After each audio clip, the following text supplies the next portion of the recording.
Hi, I'm Amy Sherman. And I'm John Gonzalez. We're about to show you how to have a Michigan's best fall day here in Marquette.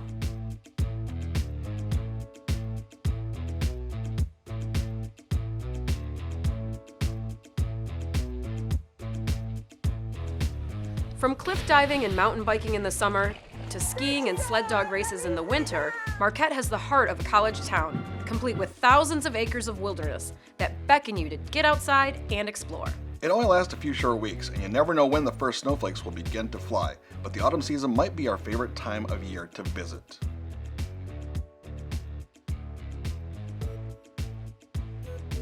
Today we're at Black Rock's Brewery, where we're going to share with you our favorite things to do, see, and eat in this corner of the Upper Peninsula. First up, a delicious breakfast. Since 1914, Donkers has been a mainstay for residents and visitors alike. On the first floor, you'll find an old-school soda fountain and candy shop with cases full of mouth-watering chocolates. Head upstairs for a breakfast of hearty portions at reasonable prices. Place your order at the counter, then pick up a hand-painted rock to serve as your table number.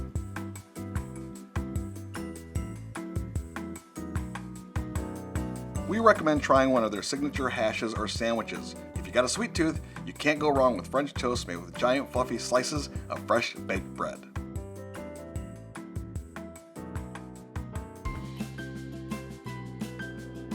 Make sure you pack your hiking boots because this is an outdoor lover's paradise, including an amazing trail that's located just minutes from downtown. Sugarloaf Mountain to the north is a great option for all ages. Starting from the trailhead, follow the path right for a gentle climb, or veer left for the shorter but more strenuous trek to the top. The hike up takes less than 30 minutes. Both hikes have stairs at the end. At the top, you're 470 feet above Lake Getzs. The viewing platforms have incredible views of the Lake Superior shore, Hogback Mountain, and the forests surrounding Marquette. And there are plenty of places to sit and have a picnic or just enjoy the view. And if you're an early bird, it might be one of the best places to watch the sunrise in Michigan.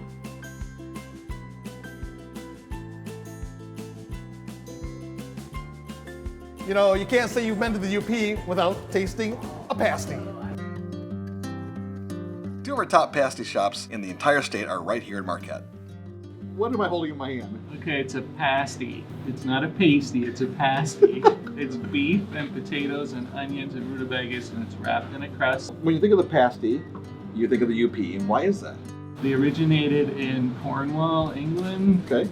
in the mines, in the tin mines over there. The miners, when they came here to work in the mines, took the recipe with them, and then it just caught on. Lauries Pasty Shop has been open for more than 70 years. It continues to make the same old-fashioned traditional recipe created by owner Pete Laurie's grandmother, Madeline.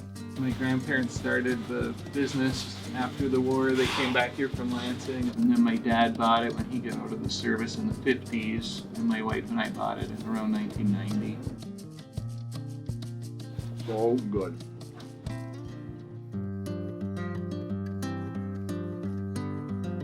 So, Brian, there's a little controversy about what you should serve with a pasty.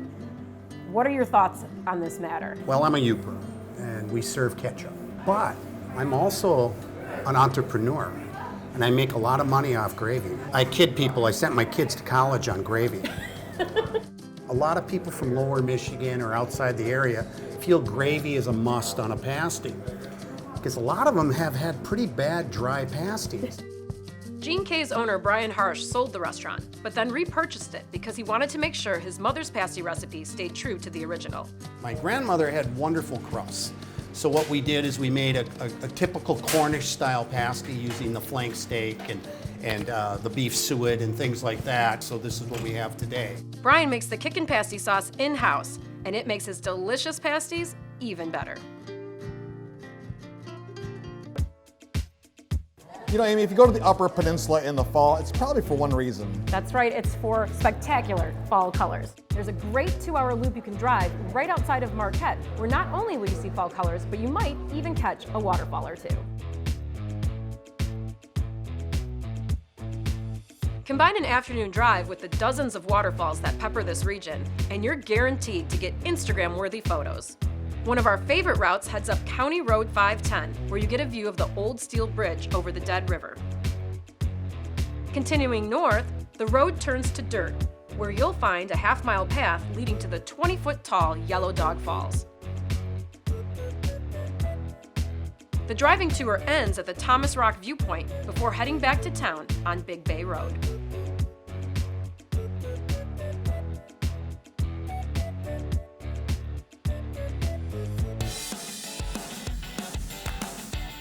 Any time of the day is a good time to get a sub. I agree with you, John. And one of our top 10 picks is right here in Marquette. It's Togos, and they're located right next door to Northern Michigan University.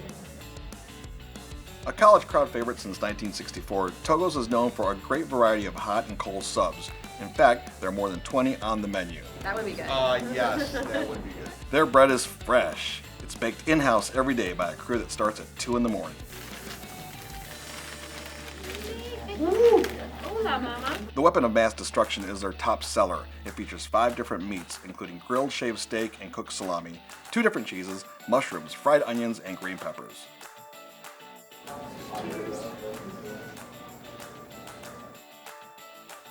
Oh yeah, that's what I'm talking about. The University of Michigan has the big house, but Northern Michigan has the big dome. They sure do. And if you're lucky enough to be in Marquette when the Northern Michigan Wildcats are playing, you have to check out the Superior Dome, also known as The Upper Dome! The 14-story tall dome opened in 1991. It's made of massive Douglas fir beams. The dome is designed to take on the harsh UP winters and withstand massive snowfalls and 80-mile-per-hour winds. Affectionately referred to as the Upper Dome, it serves not only as a football stadium for the Wildcats, but a community gathering space where locals can get their steps in the winter. You can cheer on the green and gold if a home game aligns with your visit to Marquette.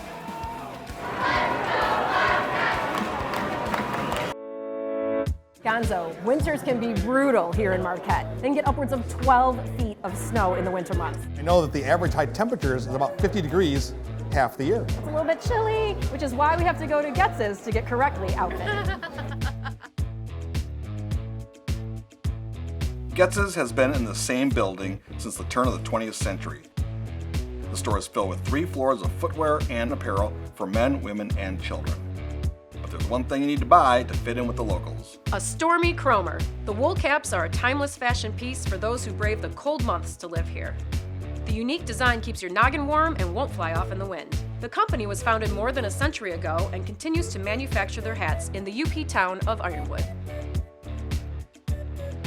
Once you're done shopping, it's a short walk to Marquette's most famous landmark, the ore dock. Marquette developed as a shipping port for iron ore, which was mined just west of here around Ishpeming and Negaunee. Head to the waterfront to see the vintage ore dock and check out the boats parked in front of the Marquette Yacht Club. You might even catch a glimpse of a passing freighter. Head to the northern side of town to find the Marquette Harbor Lighthouse and watch the frigid waves crash along the shore. Even though Marquette is a small city, there's no shortage of great restaurants. Including a modern German spot that you won't find anywhere else in Michigan, Das Steinhaus.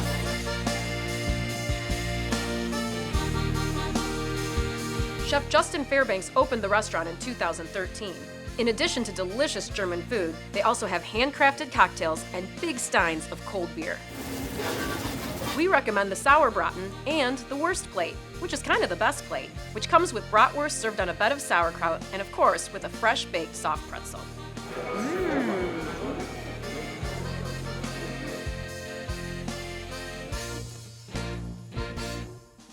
We love sharing some of our favorite places to visit here in Marquette with you.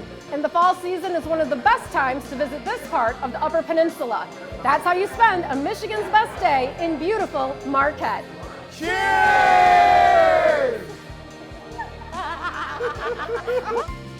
This episode of Michigan's Best Day was brought to you by the Michigan Retailers Association, which encourages Michiganders to support their communities by shopping at nearby retailers.